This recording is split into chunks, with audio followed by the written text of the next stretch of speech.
Everybody, welcome to the second one of these we've done. It's only the second time we've ever been live on our YouTube channel and various other places. This is the amazing Rich. Rich, say hello. Hi everyone, how you doing? I hope you guys are all well.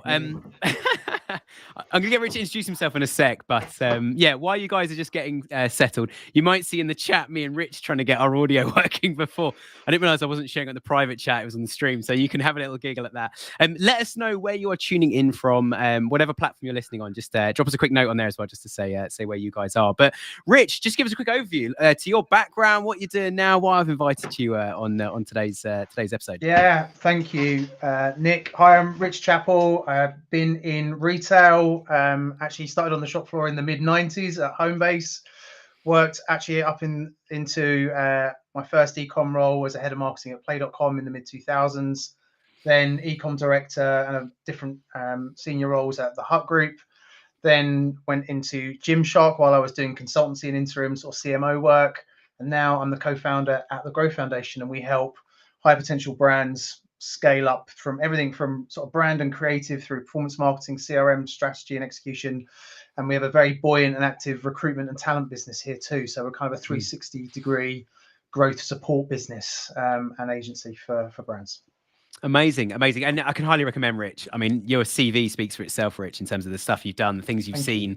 I think the Hut Group's obviously enormous and they seem to be swallowing every brand they can get near these days. And also Gymshark. I mean, certainly as, we work so much in the Shopify space, such an amazing brand in there. But we're specifically we're sitting, it's the 18th of Feb at the time we're having this conversation. The year has officially begun, quite a while ago, if anyone's as busy as Rich and I have been. How do some brands you found that you've worked in over the years, and this is a big question we're going to explore, how do they start the year? Like, what are some of the things going through their heads? Is there much hangover from peak? Do you find that this is just the bleakest time of year? There are opportunities? Like, kick us off. What sort of stuff are going through your head? Yeah, there's quite a lot. There's quite a lot to unpack there, isn't there? Because Q1 is usually, I suppose, depending on the category you're in, and it's difficult when you're talking high level like we are today, because each brand and category has their own nuances. But typically, January, February are quite tough trading months for consumers as they recover from sort of, October, November, December, Christmas and holiday periods. So I think I would imagine you feel like you're fighting and making sure you're doing everything you can, particularly like mid-February, week 3 before payday, one of the toughest trading weeks of the year. But in terms of sort of starting off, I suppose what's interesting, I think it is a great time, if you haven't already, to recap the learnings from peak in particular, because again, for most of us and most of the brands we work with, and through my career, capturing the insight and what worked and what didn't from peak trading is really key, even if you're not quite into planning for next Christmas already. And some of the brands we work with are already talking about this coming peak. And depending again on your product life cycle in terms of when you need to order and manufacture that, you might even be looking further out. So yeah, it's very much around that retrospective review over the last few months and feeding that in. And I suppose the other point around, what else you could be working on. There's so many factors, particularly I feel like in the last 6 months with the budget in the UK changing a lot of, I suppose, input costs for the business and things like that. Does it affect your hiring plan? And I'm sure we'll bump into it a bit, but the advent of AI sort of positively disrupting our industry as well in terms of what's the impact of that and how can we use it, how can we start testing it. So there's loads going on, isn't there? I don't know what you think and I suppose actually depending on your financial year, there might be full budget planning. So one of the brands we're working on, we're in deep sort of financial planning for April new year financially. So at the moment, so we certainly got a few brands at the moment just trying to spend the money so they get the budget next year, and April is obviously the time that changes in many businesses, not all but many. I guess the thing with AI, I don't want to talk too much about AI. We spoke about quite a bit last week about SEO.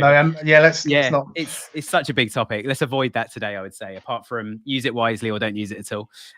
What do you find brands are doing with ad spend this year? Like, and I love the way you kind of phrase, like, there's traditional brands that like peak is peak and that's Christmas, and other brands like that's not. Like, if you're selling summer clothing, like Christmas isn't going to be peak, really, is it? It might be a second peak, but you've actually got summer coming up and it might be a slower peak.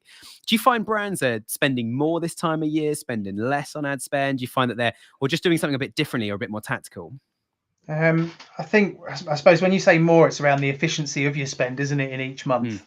So again, I suppose typically sometimes, the efficiency, if you're following a traditional retail calendar where you might have come out of a clearance or a sale event in January and February's a bit of a reset, customer acquisition typically can be a bit more expensive in February. So to, I suppose, maintain growth, you might be spending a bit more, per new customer. But I suppose what I have seen over the last few years, I suppose, is trying most of the brands that we work with and to some degree look to drive this. What should we call it? A strategy, tactic. That's a good one to look at. But diversifying the spend slightly around, it's a reasonably good time to start thinking and testing, reducing your reliance on Meta and Google. A lot of the brands we meet are typically exclusive and, spenders in that channel.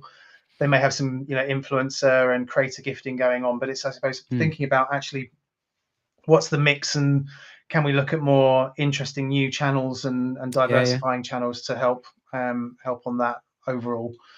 Would be the sort of that forward planning and reducing that kind of key channel dependency ultimately. I think as well, like with ad spends, I know it's a very binary question. I wasn't expecting it. We spend more or no, we spend less. I guess with ad spend this time of year, we find a lot of clients do exactly what you just described as like clearance sales, or let's just get rid of all the Christmas crud and move on with our lives after January. February and March, we tend to find as such a good time of year to be testing. And I love what you're saying about new channels, because you're not reliant on this big peak that's going on. You're also not like, you're probably not spending as much. Let's face it, as you say, it's about efficiency. So if it's not very efficient, spend less on it and let your organic channels sort of carry things through. What new things are you finding are coming around at the moment? Like, are there any new channels or any old channels making a reappearance? To, as you rightly say, like, as much as I am a Google guy and I work on Google all the time, like, we are trying to get our clients to be less reliant on it, because we can grow it more if you're less reliant on it. Any new channels that are sort of popping up? Is TikTok still a new channel? I think you're right. That's still very much I suppose, burgeoning, perhaps more than new. It's still got so much potential, obviously, particularly for, again, I suppose, brands to take it seriously in terms of the content they produce. And obviously there is an amazing opportunity around the shop there, again, if you sort of consider that and execute that well. Which is obviously, the same sort of effort you put into any other sort of third-party marketplace in terms of resourcing it appropriately to turn up in the right way and sort of juice the algorithm that's there. It's really, I suppose it's quite difficult to think like high level here that's helpful for people tuning in, because and it comes very much down to first principles for me. It's like, who is your target audience? Where are they spending time consuming media? And that could be very different if you're selling products that are targeted to the boomers and the golden generation versus sort of Gen Z, right? It's a very different mix. I think one of the things that we often do at Growth Foundation and typically ends up in an ongoing investment is bringing brands, I suppose, off of digital for the first time. So I've got the benefit of being a marketing professional, sort of 20 years plus ish. And when I started, we talk about sort of play.com, that business started when you couldn't advertise on Meta. Meta was purely an organic social media platform. Google was in its early days, in its infancy of sort of advertising platform, 3 to 5 years old when I was there. And really you could buy digital display banners, a bit of Google. Affiliates was again in the sort of Wild West golden days. Very limiting. Right. And actually the way we would drive brand and awareness and brand equity and recall was a quite, I suppose, considered an ongoing investment in traditional above the line, which was back then, radio, TV, above, out of home posters and press.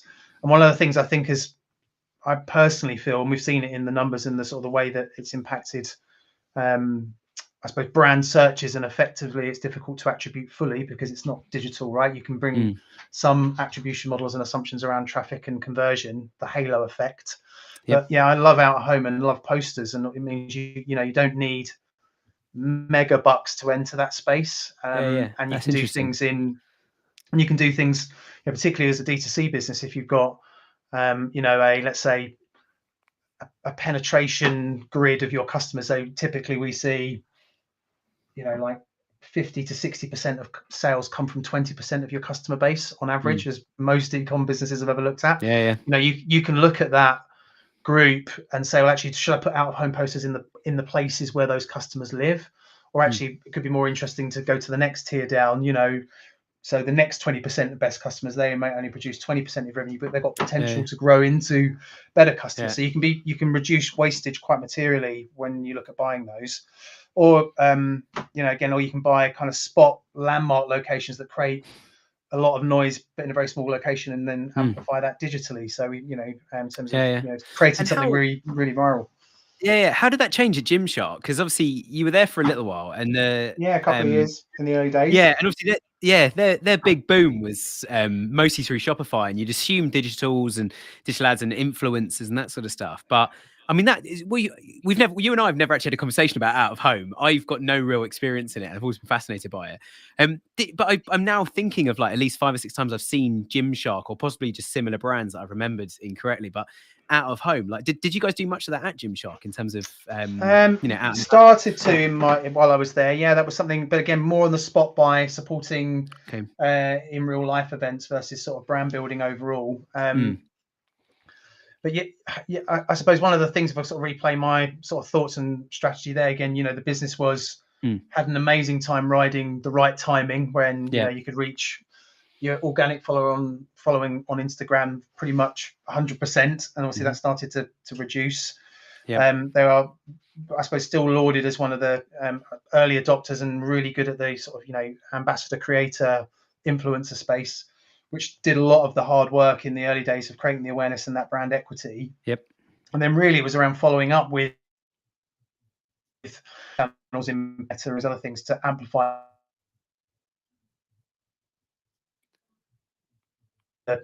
the organic and earn channels that were all doing so well in that business. And there was very much, I suppose, the opportunity based on the unit economics of that business to test and speculate and try different traditional activations. And actually interesting when you look at, I think, quite a few apparel brands, and I would look at this in sort of beauty and other spaces, when you look at doing events, which that business did when I was there and continues to do now, effectively they're really a marketing investment versus a revenue driving retail proposition. When you do those sort of pop-up events, they're much more around creating content, getting the ability to engage with your consumers at that time. And I think that's something that's I see again more of. So you think about that new channel, if you had a speculative budget to test, thinking about would it do 50 or 100 posters out of home, or should we do a live event where we can actually talk to our customers and interact with them more? So there's always those things to try and play off, but it comes back to what's the brief, what's the objective, what are you trying to prove out, are you trying to build brand equity and recall, or are you trying to create short-term demand? All those things sort of play into the conversation. And it is a really hard conversation, isn't it, whether it's internally or with agencies or just the owner trying to work out where do I put my where do I bet my chips at the moment, where do you put the next pound? Exactly. Yeah. And I think the real challenge brands have, and it's probably got worse, I would say, like over the last sort of 2 years. It's a real challenge to go, let's do a load of brand awareness, because everyone is so obsessed with all the tracking and the metrics and everything else. And it's like the finance directors, hate to say it, and I'm going to quote Rory Sutherland here, like the finance directors are taking over and we marketeers need to stop that, because every business, like, it crowns itself on the creativity of the initial blast that got it to where it was. And what you got to do is find what's that next creative blast. As you say, it's doing marketing rather than demand gen. You can't run a business without demand gen. Don't get me wrong. Like you have to have that bottom of funnel, click here and buy a product. Otherwise you wouldn't have any revenue, or it will start falling apart quite quickly. But it's really hard, I think, to know how much of your, like, if you look at the marketing budget, how much as a percentage do you actually invest in that top of funnel to the rest of it. Bringing you right back to present day, how are you finding brands at Growth Foundation are overcoming that challenge? Like, how are they deciding, like, okay, this is going to go in out of home, or it's going to go in display ads, or it's going to go on YouTube? Let's just tell people we exist and what we're about, compared to that bottom of funnel.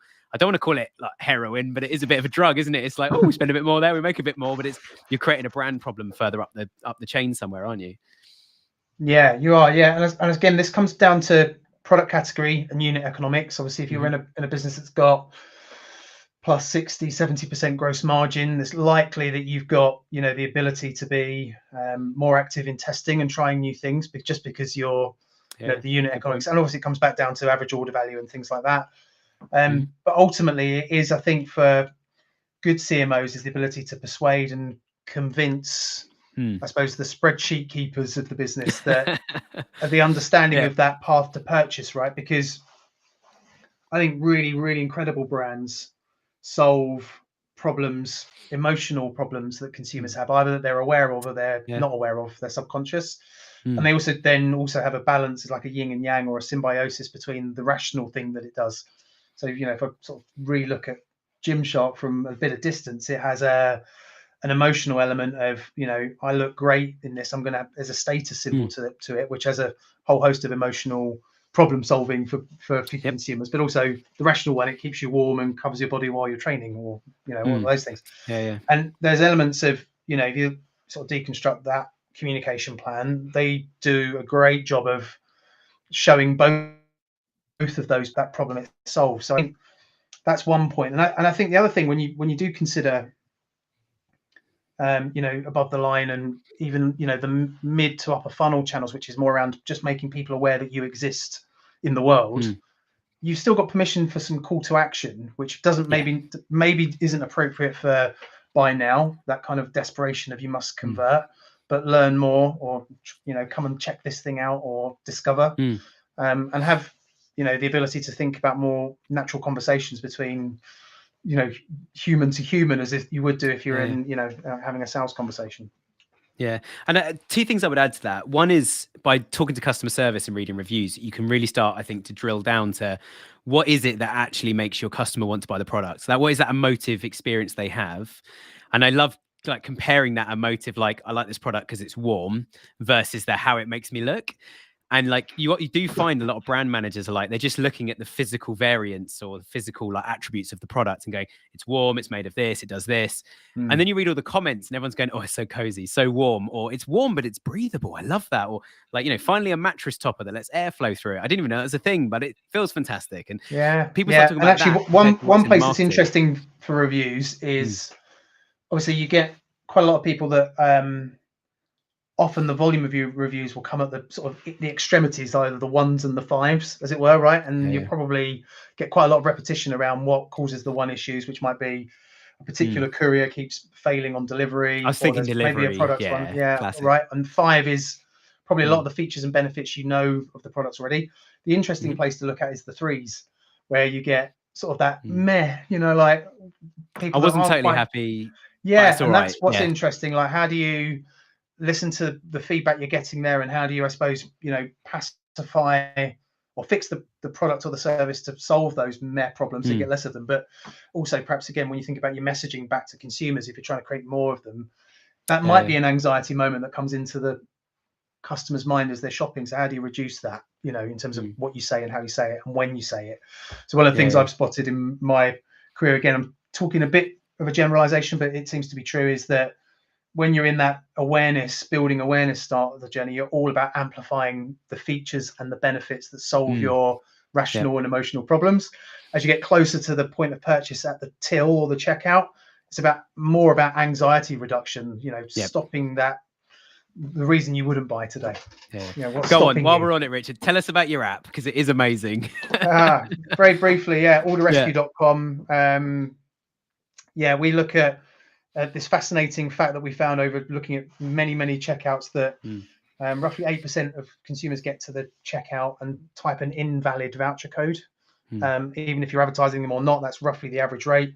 And then at least half of those on average then just leave the checkout at that point. So we've built an app that can dynamically replace codes that are entered incorrectly with valid ones. And obviously for merchants, you can configure that on loads of different variables. So and if anyone wants to hear Rich and I have a more long form chat, we've done a few interviews and podcasts, and I think the longest one we did was about 2 hours, so feel free to go and watch that. It's on our YouTube channel. But look, these are quick ones, everybody, so apologies. I'm going to jump to last question. This year, Richard, I'm going to ask you, like, we're not going to come back to you, Rich, and say like, this is, you said this and it all went wrong, but looking forward this year, obviously the UK facing some challenges. The US also facing challenges. There's been knock-on effects all over the world at the moment from various bits and pieces. Like, what are some of the things that I know it's going to be a generalization to give advice to everybody, but some things that people need to be focused on? Anything you can see that's coming that's like that's an opportunity, or actually that's a problem that we need to kind of try and fix within each company? Like, what are you looking forward to? Not in a good way necessarily, but what are you looking forward to and seeing this year that's coming up? Yeah, I think you're right. There is a lot of macro pressure and uncertainty for all of us. So again, coming back to the principles that we always think about, and if I maybe just deconstruct it into two blocks. So strategically, and like the strategic choices that founders or senior leaders have to make is like, what am I going to do? What's the plan with the limited resources, money, time, skill that I've got, right? And I think overall, what we see, and I think more than ever, is like starting less and completing more better. So, you know, and quite often when we meet sort of founders and brands, they're often always looking for the new thing. And often you realize your hero product's only been, you know, purchased by 1% of the addressable market before getting too distracted. I think the other one is like real true like narrative clarity. So having real clarity of what the plan is strategically for this year, and telling everyone in your business that, you know, that they really understand it, so they don't get distracted and say, well, why don't we check out a new thing over here or a new product over there? Like really homing in, so strategic energy is preserved.